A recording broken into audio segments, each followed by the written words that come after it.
जो हमारे प्रवासी मजदूर वापस अपने राज्यों में गए हैं, उनकी भी मदद एमजी नरेगा के माध्यम से कैसे की जाए, उसके लिए भी हम योजना लेकर आए हैं। और अब तक 14 crore 62 lakh person days generate किए जा चुके हैं 13 मई तक, और इस पर कुल खर्चा लगभग 10,000 करोड़ के लगभग किया जा चुका है। जो काम ऑफर किया गया है वो 2.33 करोड़ जो काम मांगने वाले हैं उनको कल तक किया गया, और ये लगभग 1,87,000 ग्राम पंचायतों में किया गया है। इसमें 40 से 50% लोगों ने अपनी एनरोलमेंट की है, रजिस्ट्रेशन की है। पिछले साल के मई महीने के मुकाबले ज़्यादा लोगों ने की है। यानी कि अगर पिछले साल 100 ने की थी तो इस बार 140 से 150 लोगों ने की है। उस तरह से उसका आंकड़ा लगभग बड़ा है। और एक विशेष मुहिम पूरे जिलों में देश भर में चलाई जा रही है कि जो वापस यहाँ से हमारे प्रवासी मजदूर गए, अगर वो चाहें तो वहाँ पर भी अपने आप को रजिस्टर कराकर काम ले सकते हैं। और इसके लिए राज्यों और यूनियन टेरिटरीज को निर्देश दे दिए गए हैं। और यही नहीं, 182 रुपया जो उनकी दिहाड़ी होती थी अब उसको बढ़ाकर भी 202 रुपये कर दिया गया है। प्रवासी मजदूर जो भारत और मैं कहूँगा राष्ट्र निर्माण में लगे हैं, उनके लिए राशन की सुविधा उपलब्ध करवाने के लिए ऐसे 8 करोड़ प्रवासी मजदूरों के लिए 3500 करोड़ रुपए का प्रावधान मोदी सरकार करवाने जा रही है। जो नेशनल फूड सिक्योरिटी एक्ट में नहीं आते या जिनको राज्यों का राशन कार्ड नहीं मिल पाता या उसकी बेनिफिशियरीज लिस्ट में नहीं है, वो भी इससे वंचित ना रह जाएं। ऐसे 8 करोड़ प्रवासी मजदूरों के लिए 3500 करोड़ रुपए का प्रावधान, यानी कि उनको 5-5 किलो गेहूं या चावल मिलेंगे और साथ में 1 किलो चना, प्रति फैमिली 1 किलो चना और प्रति व्यक्ति 5 किलो गेहूं और चावल भी अगले 2 महीनों तक मिलते रहेंगे। इसके लिए मोदी सरकार 3500 करोड़ रुपए का प्रावधान कर रही है।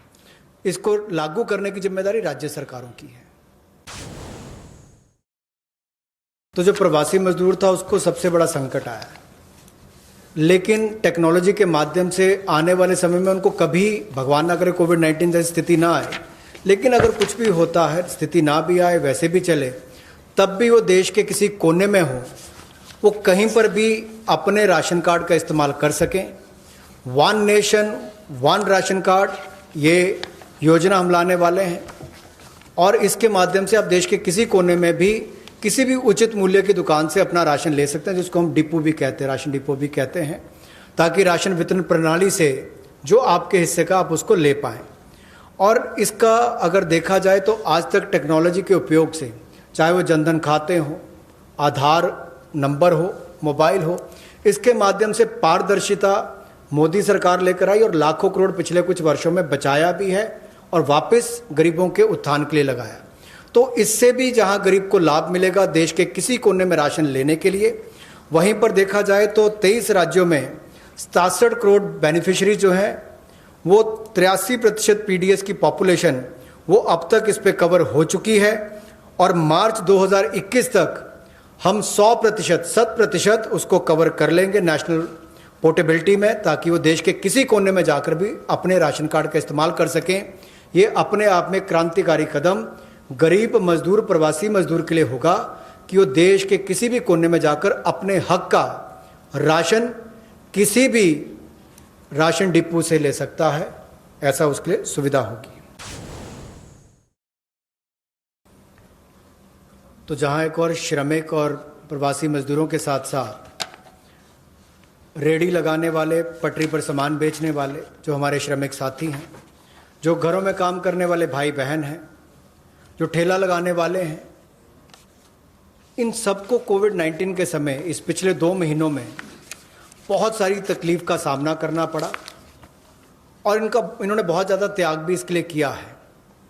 और ये 5,000 करोड़ रुपए की विशेष सुविधा केवल इनके लिए, रेहड़ी ठेला लगाने वाले, पटरी पर सामान बेचने वाले श्रमिक साथी, इनके लिए लेकर आए हैं। ये 10,000 की इनको प्रति व्यक्ति सुविधा मिल सकती है, क्योंकि किसी को चाय बेचनी है, सब्जी बेचनी है, कुछ और बेचना है, तो 2,000 10,000 तक वो अपना सामान लेने की उसको सुविधा मिल सकती है। और ये 1 महीने के अंदर सरकार इसको लॉन्च कर देगी। और जो मोबाइल से पेमेंट करेगा, डिजिटल पेमेंट करेगा, उसको इसके ऊपर इनाम भी मिलेंगे। और यही नहीं, डिजिटल पेमेंट्स का एक लाभ उनको और मिलेगा कि उनको आने वाले समय में 10,000 की बजाय ज़्यादा पैसा मिल सके, क्योंकि उनका व्यापार लेखा जोखा ध्यान में आएगा तो बैंक भी उनको ज़्यादा पैसे देने के लिए तैयार होंगे। तो डिजिटल पेमेंट को भी इससे बल मिलेगा और उन लोगों को भी आने वाले समय में अतिरिक्त धन उपलब्ध कराया जा सकता है अपना कामकाज बढ़ाने के लिए। जैसे कल हमने एमएसएमई की केवल डेफिनेशन चेंज की, लेकिन उसका इतना बड़ा इंपैक्ट है कि लोग अपना कारोबार बढ़ा सकते हैं। यहाँ पर भी डिजिटल पेमेंट से इतना बड़ा बल मिल सकता है कि लोगों को आने वाले समय में कर्ज ज़्यादा मिल सकता है और अपना व्यापार बढ़ा सकते हैं। ऐसे लगभग 50 लाख सड़कों पर, रेहड़ी पर, फड़ी पर काम करने वाले, ठेले पर बेचने वाले लोगों को, घरों में काम करने वाले लोगों को लाभ मिलेगा। और 5,000 करोड़ रुपए की सुविधा केवल ये श्रमिक, हमारे पटरी पर काम करने वाले ठेले और रेहड़ी वालों के लिए किसी ने की है तो नरेंद्र मोदी जी की सरकार ने इसमें दी है।